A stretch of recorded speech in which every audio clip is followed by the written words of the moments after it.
Hello, Shumai. Welcome to my Wild Welsh Garden.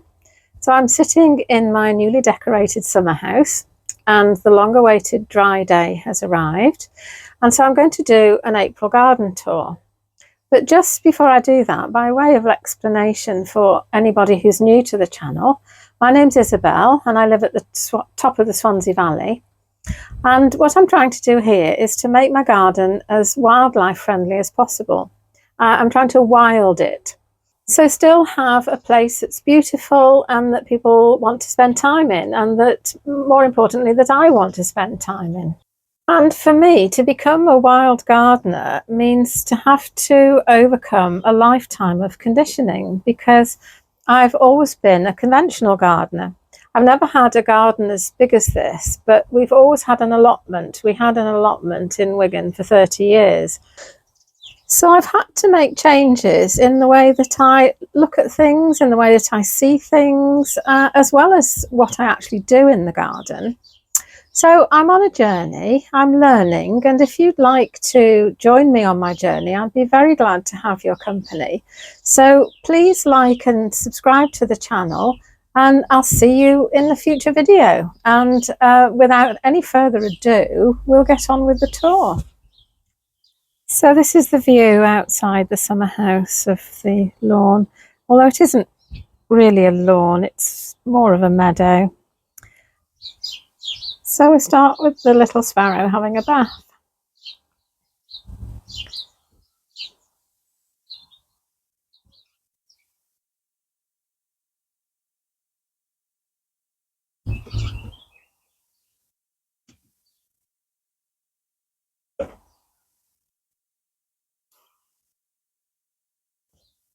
I think it must be a little bit cold for her.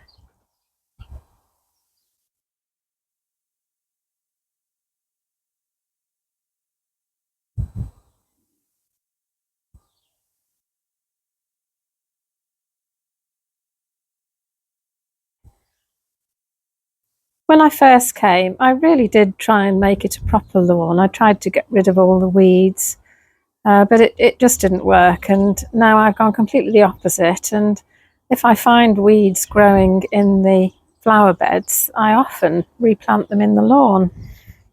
Here, for example, is a creeping buttercup that I found actually in the vegetable bed, and I've replanted it here. And I would laugh to myself when I was doing it. I thought I must be the only gardener in the UK who's actually planting a creeping buttercup in their lawn. This is the dandelion season, and all the dandelions are fully out now, and they're really good for pollinators. And then in addition to that, there's plenty of daisies and primroses, most of which I've planted.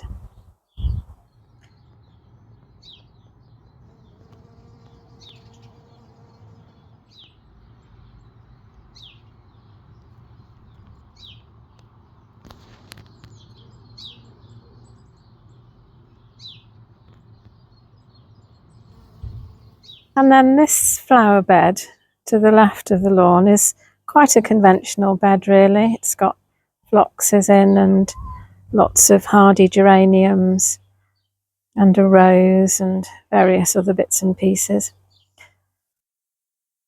As well as this tree, which is a rowan cultivar. Apparently it has yellow berries, and I only put that in last year. But the buds are just beginning to burst, so I think it survived the winter. I do get very anxious at this time of year, particularly with the trees, that they're suddenly going to die on me. Probably because I have had trees die on me. I've had 2 crab apples die, so I've decided crab apples don't like this garden. But this is a hawthorn. It's a pink hawthorn at the side of the summer house. And I think the buds are coming out on this. Oh, and there's a little sparrow come to say hello. And then at the side here, there's an ivy, which is a native plant, and I'm just letting that grow and do its thing, and hoping that it will get very thick and tangly and provide habitat for lots of insects and also for birds to come and make their nests in it. This is the new pond, which still doesn't look very appetizing. although there is, I'll get a little bit closer, a marsh marigold just coming into flower. I planted that a few weeks ago. And then all round the edges I've sown with meadow grass seed. And I've also set up this little system here whereby there's a down pipe from the summer house roof there, and I've got it going into a hose which I've partially buried and then into the pond there. So every time it rains, this pond will fill up. If it fills up too much, it will overflow down this end, and this end will be nice and wet and marshy. These two shrubs were here when I came, and this camellia has flowered its little heart out this winter. I don't think I've ever seen it flower quite so much.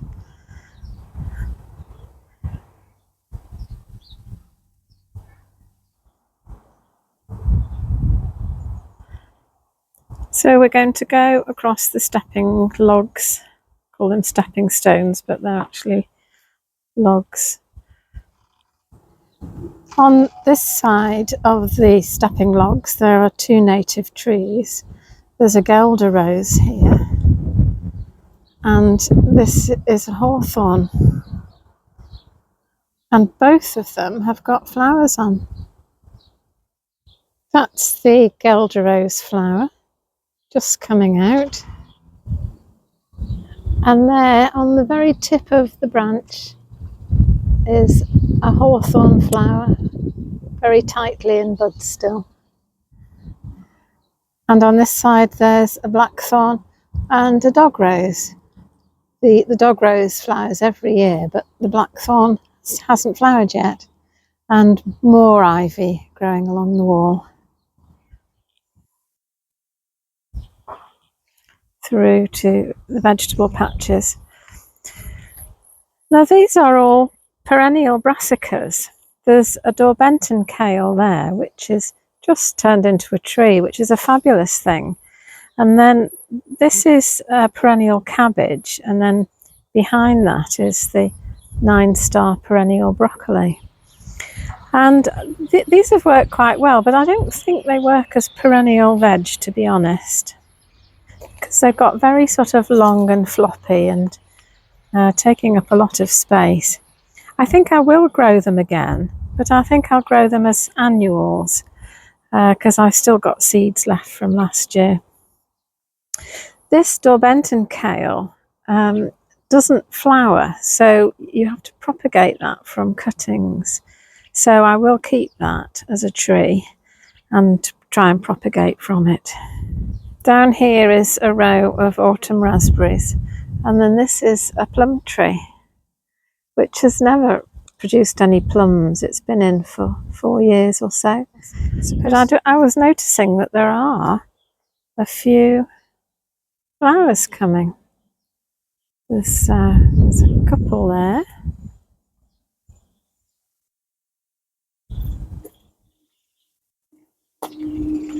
And one there.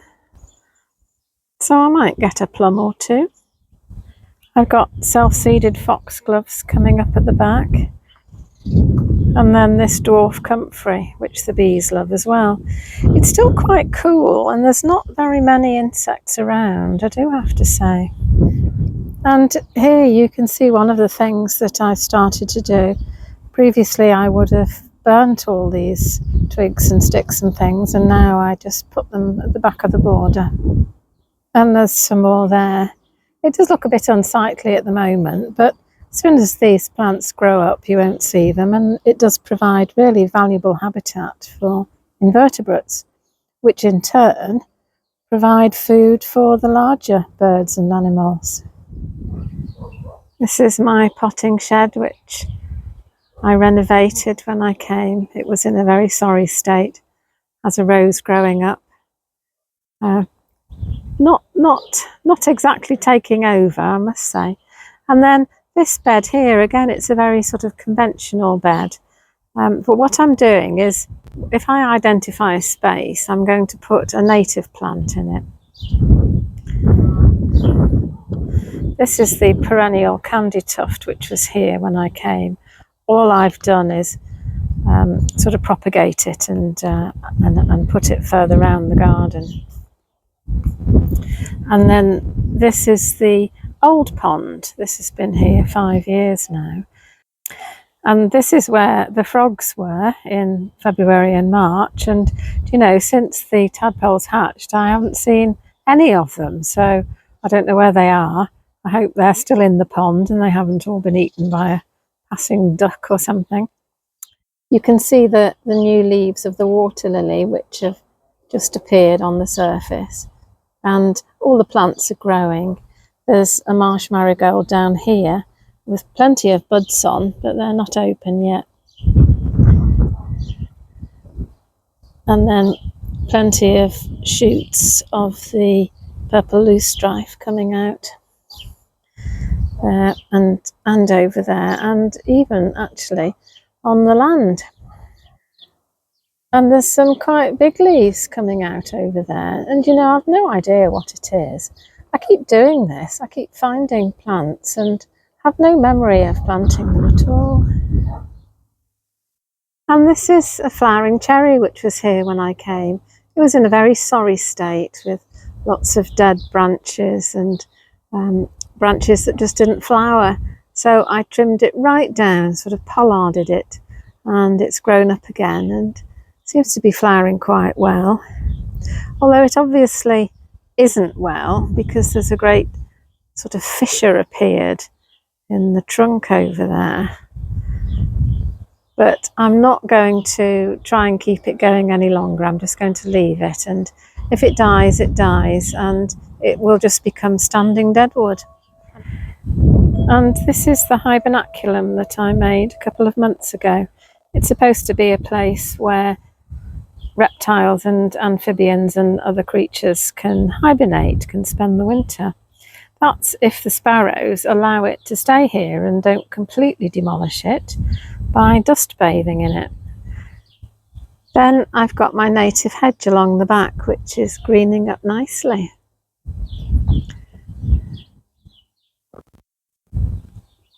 And I have some flowers on my bird cherry.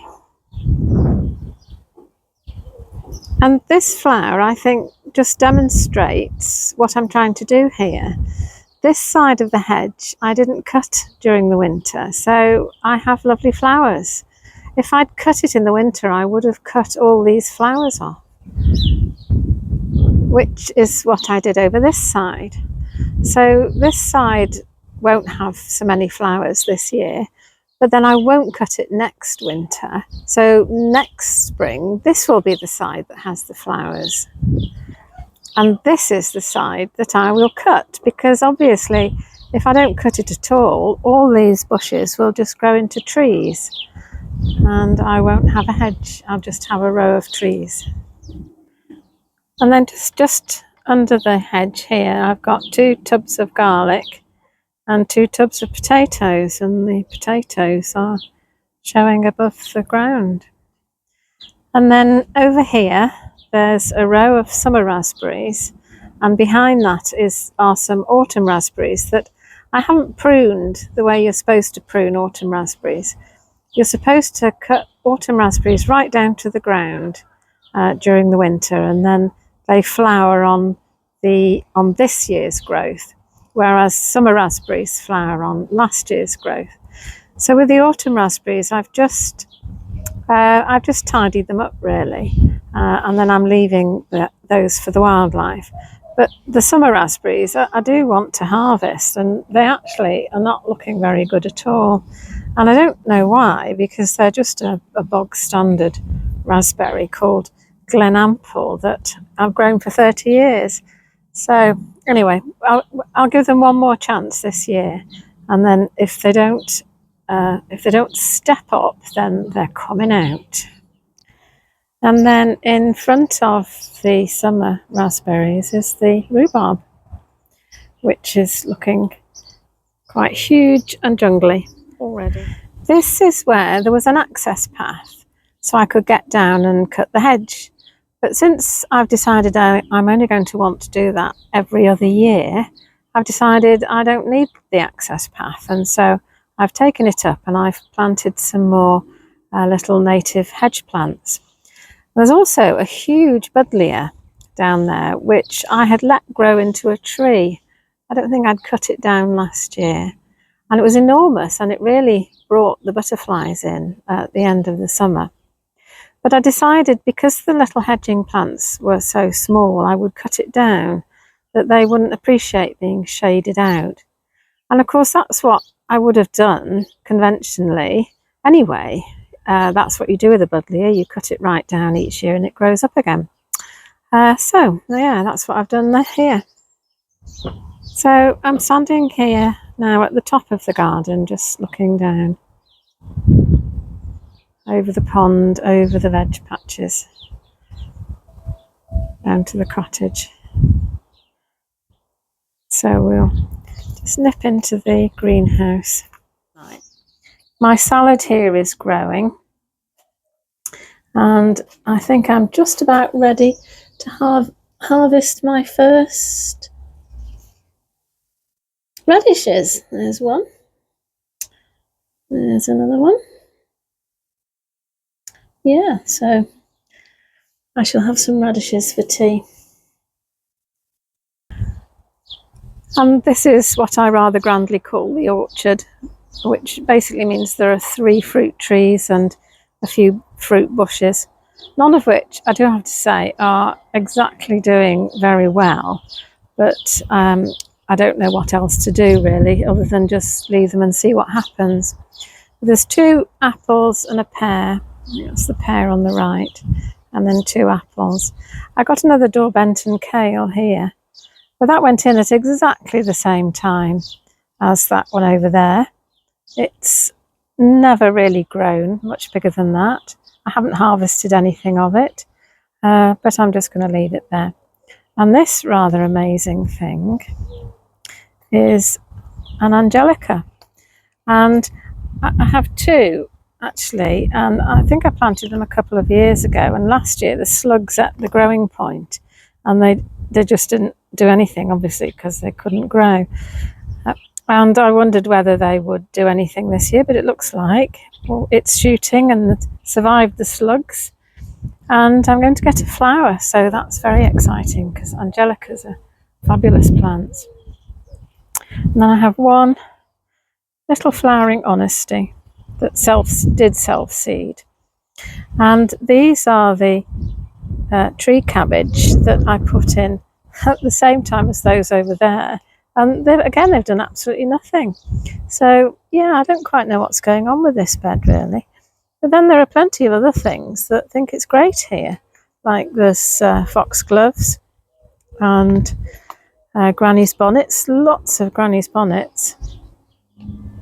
And this is what I call the breakfast room, because this gets the sun first thing in the morning, and it's occupied at the moment by lots of wildflower plants and seedlings, because I did think that wildflowers, native plants, would be more resistant to slugs, and I was completely wrong, because I got some wild carrot here and some tansy there, and the slugs really ate most of them, and these little seedlings here, the slugs have had such a go at those. So I've put them up here, out of the way of the slugs, hopefully, but of course they'll still find their way up here. And then if they survive and they get bigger, then as the plants in the garden grow up and gaps appear where plants haven't survived the winter, or where I had annuals last year, I'm going to put in native plants this year. Lots of primroses round the back of the greenhouse. And then I've pruned this hydrangea because I think I've explained in a previous video that hydrangeas are bad news really for wildlife, but I have found that in the summer the butterflies and the bees just like to sort of bask on these flowers. They just sort of chill out on the flowers and the leaves, and it is quite pretty, so I've left it there. And then down here, this is a shady border, but I've got a native hellebore and some Solomon's seal. I've just put that in. They're supposed to be okay in the shade. And then this is a sort of ground cover geranium with pretty pink flowers that the bees like, as you can see. And then this is sweet Cicely. There's a plant there, and then there's a plant over there which is flowering. And this has a lovely sort of aniseed taste. And what you can do is put the leaves with rhubarb, and it sweetens the rhubarb, and you don't need to have so much sugar. Lovely new fronds on the ferns, and that fabulous anemone there. And then we're going to go through the rose arch.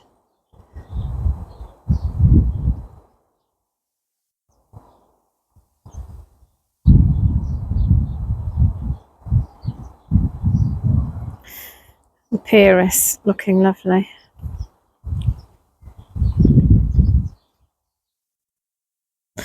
And then look at all this new growth on the climbers. That's a honeysuckle. And then there's a climbing rose. And another climber that has sort of pink leaves, whose name escapes me. And another honeysuckle. This is Copper Beauty, which is evergreen and has sort of coppery flowers. And once it gets going, it really does romp away, but this has been very slow. So I'm hoping this is the year when it's going to decide that it likes it here. And again, these are just pretty conventional flower beds. There's a Japanese anemone there, and some phloxes, and Gertrude Jekyll rose. And then I've got another rambling rose here. This is Rambling Rosie. It's the one that I can remember the name of. And then another honeysuckle here, which is a sort of shrubby honeysuckle. And a contorted hazel here, which has been in about 3 years maybe, but it's beginning to really put on some growth now and look quite an architectural feature of the garden. I've got the pink willow tree here. All the pussy willows have gone over, but all the leaves have come out, and it seems pretty healthy. There's a little bay tree down here. Again, very conventional. There's a peony. There's a rose there. Lots of granny's bonnets. Another rose. And a daphne, which is looking quite healthy and as if it's happy there. And then I have the wigwam here where I grow sweet peas and runner beans. And then this is a native silver birch, which I was quite worried about because it does look quite weedy and there's lots of leaves not come out. But I was looking at some silver birch in another place, and they look pretty similar, so I'm not panicking too much yet. Then in this bed there is a conifer, which is really there for a bit of structure in the winter. I bought it as a Christmas tree from Tesco when I first came 6 years ago, and then I left it in its pot and took it in the next year, and then it was getting a bit big because I've only got a little cottage, so I planted it out, and it is growing. So I think I need to cut it back a bit this year because I don't want it to get any bigger, and I think I do that in the winter when it's dormant. And there's quite a few gaps in this bed, so I think this is where I'm going to plant quite a few of the native plants that I've got. There's some cute little tulips here. And then this is another tree. This is that I put in as quite a big tree like this. This is a winter flowering cherry, and I am a bit worried about this because some of the leaves have come out and some haven't. But then it is very confused as regards flowering. So yes, I'm not giving up just yet, but it does worry me. Every morning I look at it, wonder how it's getting on. And then there's a kind of hedge here, but none of this is native apart from the ivy. There's a sort of brown leaved shrub there, and I can't for the life of me think what it is. And then there's a petunia, which I got basically because it's evergreen and it's very fast growing, and I got it for privacy. And then next to it is a forsythia, and I have that because that was grown from a cutting that my husband took from a forsythia that we had in Wigan. So even though that's not native, and I know people say it's no good for wildlife, but I'm afraid it's of great sentimental value, so that's going to stay. And then down there is a cotoneaster. Now that is a bit controversial really in a wildlife garden. It is good for wildlife in that it has nectar-rich flowers and then berries for the birds in the winter, but it's also quite invasive if it gets out, and so a lot of people don't think you should have it, but it's there anyway. And there's also a variegated ivy, and it does look very pretty in the winter with the red berries and the ivy. And then I've got a viburnum here, which I don't know what's going on with this. I don't know whether this has died on me because a lot of the leaves haven't come out, although there are some leaves up there. And again, this was grown from a cutting that my husband took from a viburnum that we had in Wigan. So if this dies, I'll be very sad. And then growing up this old iron gate, there's a climbing rose, which has got flower buds on.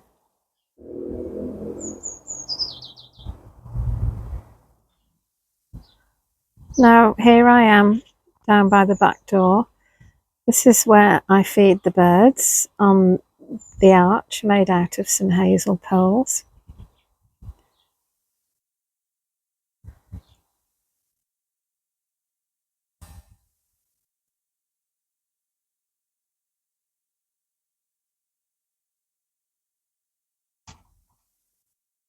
And then there's the bird table there, and where I feed the hedgehog in the cafe. The Magnolia stellata is over, I'm afraid, for another year. And then there are several of these azaleas, which were here when I came. I didn't plant them, and they're just about to come out. But I'm just wondering whether the frost has damaged the flowers. And then all round the top of the wall here, there's this perennial candy tuft, which I didn't plant. This was here when I came, and all I've done is sort of pruned it back into shape really, because it had got very long and leggy. And some more on this side of the ramp. And then these lovely pearises. Well, that one is a white one, which seems quite happy. And then this one I was quite worried about earlier on, because it's a red flowering one and it hasn't flowered at all this year. But you can see there's plenty of new growth coming. So I don't know what all that is about. I don't know why this is, that plants frighten you and you think they've died, and then they just suddenly say, no, I haven't, here I am, and start growing again. And then down the side of the cottage, in what I call the side garden actually, there's more of this perennial candy tuft growing down the wall, and some shrubs. There's a conifer here that was here when I came, and it was just a great big green blob, and I've had a go at some creative pruning, maybe do some cloud pruning if it survives the haircut. And then this is a hardy fuchsia. These do very well at the top of the Swansea Valley, so I've got several different kinds around the garden. And then a peony, and of course the primroses that just get everywhere. And that's a deciduous hydrangea that has lovely yellow flowers, scented flowers. And then a buddleia that I've pruned down in the conventional way, and a fennel, and another hardy fuchsia. This has little white flowers.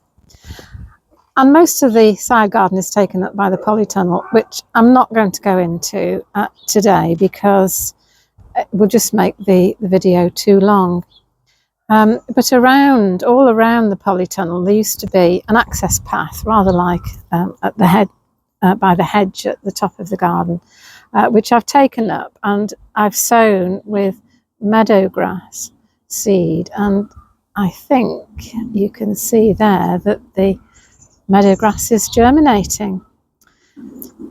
And the reason for that is that I don't want to have the lawn growing long, because I want to use it, to sit on and to socialise on. And long grass is a really good habitat for all sorts of invertebrates. There are several of our native butterflies whose larvae eat grasses. And it's also really good for little mice and voles and things. So this grass is going to grow long, and this will be a really good wildlife habitat.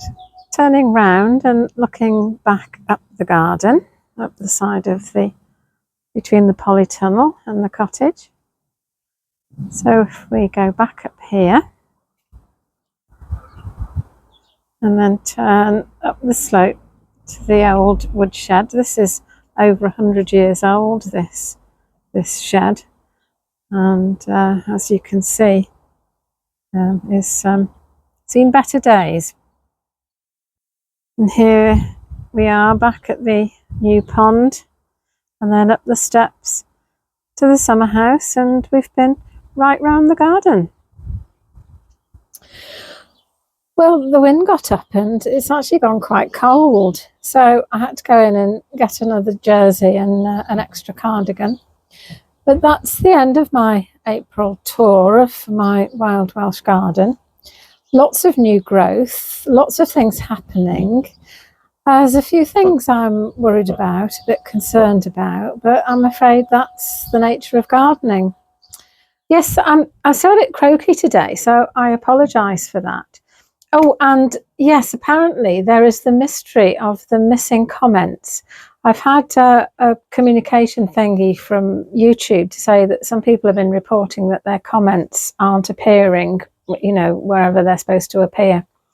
I love it when you comment, I really do, and my intention is to respond to all of you. So if you have commented and I haven't responded, then your comments have mysteriously disappeared. And I'm sorry about that. And if I ever get them back in the future, then I will respond. So thanks for watching the video. Thanks for joining me in my Wild Welsh Garden. And I really hope I'll see you again next time. Bye. Hwyl fawr.